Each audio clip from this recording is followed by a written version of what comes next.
What does one say to an ancient Nephilim ghost? I suppose you start with... Stop your grinning and drop your linen. How fast's a GR90, guys? 110?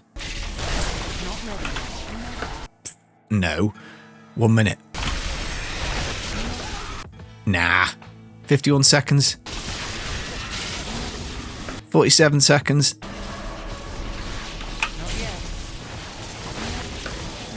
Nope, we can do better. We can actually do it in 41 seconds on a non-Auric stream on a non-perfected Crusader. That's how fast this is.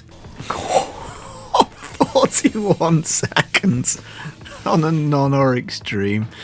That is ridiculous. Very fun though. 40.933.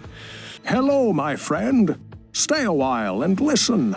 What's going on YouTube? It's Filthy, and we're back with another Diablo 3 Season 30 video. Want to get more Hellforge Embers to upgrade your soul shards? Well, I'm hoping this video will help you out. Of course, we did a couple of days ago the trick to get infinite soul shards, just teleport down to the butcher, blam him and get all 7 of them. So now we need to upgrade them, and the limiting factor for this is going to be the Hellforge Ember. Now really, this is a kind of guide on how to get more. It's also going to be a Crusader build guide, because this build is absolutely ridiculous for this purpose. How to get more Hellforge Embers, it's the same as how to get more Primals, it's the same as how to get more Petrified Scream Keys, it's the same as how to get more Forgotten Souls per hour, and maybe even max out Bloodshard per hour, and rolling things at Kadara. Before we do get going though guys, as always, a thumbs up brightens my day. Right. I say this every season because there are lots of people who come back who are not familiar with how the gearing and loot in this game works.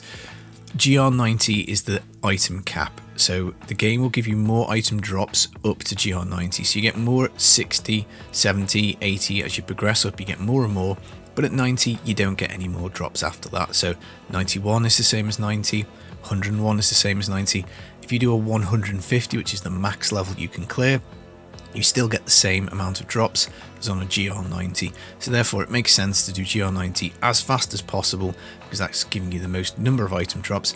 And Hellforge Ember is just an item in the game, and it just drops randomly, so the more items, the faster you can do them, obviously the more Hellforge Embers you're going to get. That of course applies exactly the same to the Petrified Screams, you'll get more of those, albeit these are not very useful this season, and it'll be the same for Ancient Items and Primals. The faster you can get through this 90, the faster you can get those red beams dropping, the faster you can get all this stuff salvaged, and the faster you can get some Forgotten Souls. Now there is an argument that maybe going and do Visions of Enmity is faster for Forgotten Souls, because you can pretty much always max out an entire inventory of rings, belts and so on if you get decent Vision of Enmity, but you've got to go find that, and also you're not getting gem levels, you're not getting Paragon, and you're not getting Bloodshards from there. So I do still think GR90, flipping that over and over again, will give you the most Embers. Just for reference, I've done 38 runs this morning, I found 13 Embers. To me, these things seem to have at least, the very least, a 10% drop chance every rift. So if you can do rifts in under a minute, then you can really max these out, and you can of course upgrade your soul shards. Remember guys, when you upgrade a soul shard, when it gets to level 3, if you don't like the look of it, if it's not useful for your build, please don't salvage it. It is a 125 augment gem, stick it in the cube and augment away. Right, so that is how to get the embers. Let's talk about the build. Now, each class has got a good build to do this, but I think this Fist of Heaven's Crusader is the best in the game by a mile, because this is not perfected and we can smash out GR90 probably 1 minute average. So some of these clears are like 40 seconds, 45 seconds, 50 seconds. You know, a really bad map, really bad RNG where you get stuck in the tunnels, you get into the really short maps with loading screens. I think an absolutely disastrous run on this build is 1 minute 20, and as I say, I think there are things that we can improve on. So we're going to take 5 pieces of Aegis of Valor, we're going to work in the Guardian set just for the extra damage and toughness. Again, at some point, once we get our Paragon high enough, we get our gear good enough, we might well swap to Orgild's set. So basically take off the helm, take off the braces and replace Orgild's like shoulders or chest and the braces there. The Norvald set, of course, is the horsey set. This kind of resets the cooldown on the horse, which is brilliant. And we've got Vigilante belts, which activates Fist of the Heavens automatically as we whiz around. So that's all fine. Cord of Righteousness in the cube, Dark Light in the cubes. This is all fairly standard stuff. Squirt's Necklace for double damage when it is active. We've got a Stone of Jordan for more elite damage. We've got actually a Larceny Ring here to proc move speed, so we have to fear to get this move speed bonus. We're going to do that with our Provoke Flee Fool, which is just a AoE fear. You just need to do this and then you get your chance to fear. The ring does have a secondary fear on hits. I'd like a better one. I've got this dexterity and cooldown on here, so a load more damage on the table for me. You want to get Fist of Heavens and crit on your shield. You want to get Fist of Heavens on your boots.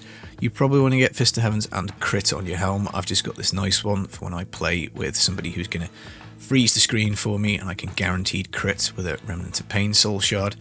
But for this particular build, Vitality off, crit on. So a little bit of cooldown on shoulders is handy. Double crit attack speed on gloves. I have got attack speed on here. I don't know if it's necessary. We are not taking the soul shard that gives attack speed. I've actually gone for Fragment of Destruction. This is to give us the maximum 50% move speed bonus from this. So as we go through things, we tag it.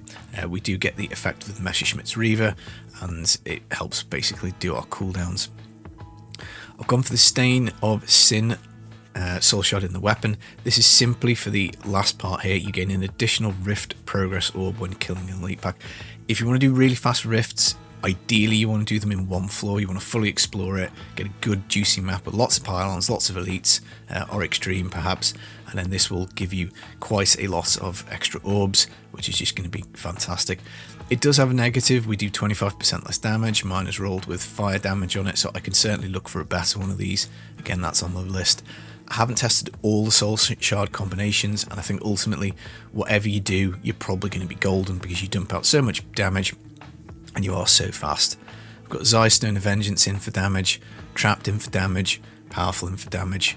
Again, with a little bit more of a boost in terms of better gear for me, or more Paragon, or more Augments, we might well be able to dump the Bane of the Powerful and pick the Wreath of Lightning and just get a little bit more move speed in there.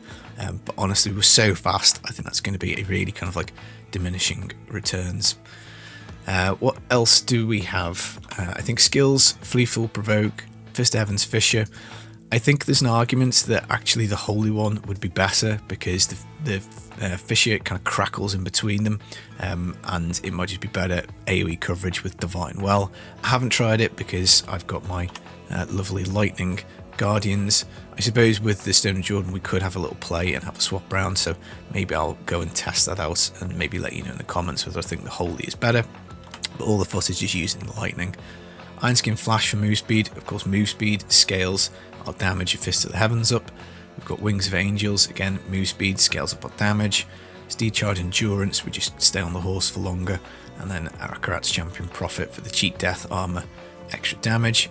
Heavenly Strength, the two-handed weapon. Finery for 1.5% strength, stuff socketed.